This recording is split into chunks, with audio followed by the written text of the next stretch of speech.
Olá, concurseiro, se você caiu nesse vídeo, isso aqui é um presságio, você vai acertar sua questão em prova exatamente porque você assistiu esse vídeo. Então bora lá falar dos princípios penais, olha que coisa legal, vamos iniciar uma playlist exatamente para você fechar esse conteúdo na sua prova de concurso público. Vamos lá, princípio da legalidade, sem enrolação.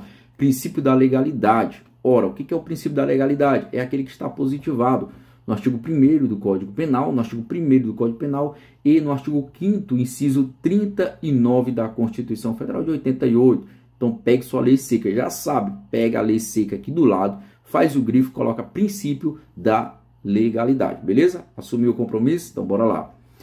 Então não há lei, de acordo com esse princípio, não há crime sem lei anterior que o defina, ou seja, somente lei pode criar crimes. Acabou a história. Somente lei pode criar crimes e combinar pena, estabelecer lá uma pena para o indivíduo que cometeu o crime. Só lei, lei em sentido estrito.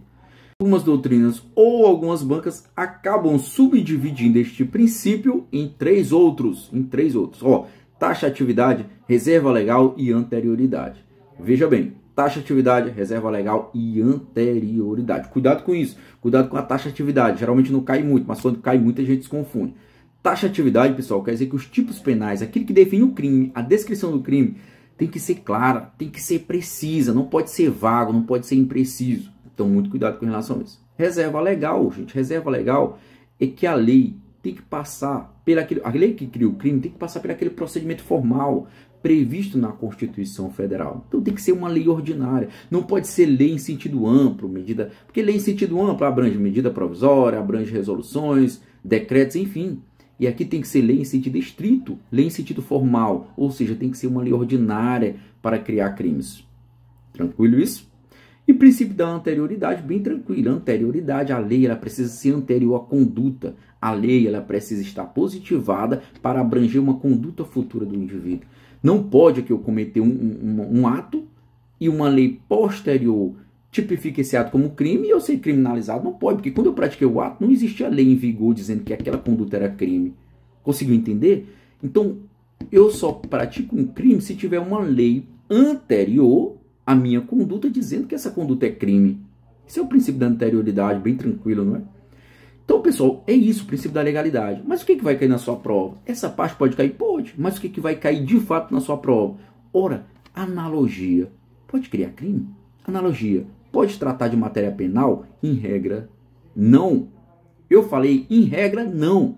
Analogia não pode tratar de matéria penal, não pode criminalizar a conduta, jamais, de forma absoluta. Isso caiu na PRF, salvo engano, prova de 2019, concurso da PRF, afirmando que a analogia não se aplica de forma absoluta em matéria penal. Está errado, não é de forma absoluta. Porque se a analogia for in bonam parte, ou seja, bom para o réu, bom para o cara lá que cometeu o crime, ela vai ser aplicada. Conseguiu visualizar? Se a analogia for in bonam parte, ela pode sim ser aplicada em matéria penal. Agora, se ela for in malam parte, ou seja, mal, péssimo para o réu, péssimo para o cara que cometeu a conduta, jamais, de forma absoluta, ela será aplicada no direito penal. Beleza? Cuidado com a analogia, cuidado que isso aqui vai cair na sua prova. Medida provisória pode tratar de matéria penal? Em regra, não. Há uma vedação constitucional acerca disso. Artigo 62 da Constituição Federal de 88. É vedada a edição de medida provisória para tratar de matéria penal. Há uma vedação, uma proibição expressa na Constituição Federal. Mas cuidado, cuidado, e aqui é o pulo do gato, e aqui é o que vai cair na sua prova.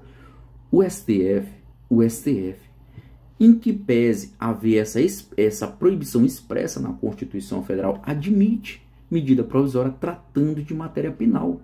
Admite, desde que atenda dois requisitos. Quais são eles, Léo Jânio? Ora, desde que essa medida provisória ela seja benéfica ao réu e não trate de norma penal incriminadora. Não trate de norma penal incriminadora, ou seja, aquela norma que define crime. Não pode tratar disso. Tem que ser, por exemplo, uma excludente de ilicitude, uma excludente de culpabilidade, extinção da punibilidade. Então, tratando desses conteúdos, ou seja, de matéria não incriminadora, de normas não incriminadoras, aí sim, de acordo com o STF, medida provisória poderá tratar de matéria de direito penal. Conseguiu visualizar isso? Isso vai cair na sua prova. E aqui finalizamos o princípio da legalidade. Hoje, mas só isso, é só isso. É só isso que eu falei. Só lei cria crimes. E cuidado com a analogia e cuidado com a medida provisória. Não precisa estudar mais. É isso que vai cair na sua prova. Sobretudo se for prova de nível médio. Acabou a história, morreu Maria Praia. Com isso você vai acertar a sua questão em prova. Beleza? Valeu, pessoal. Até a nossa próxima dica. Abraços.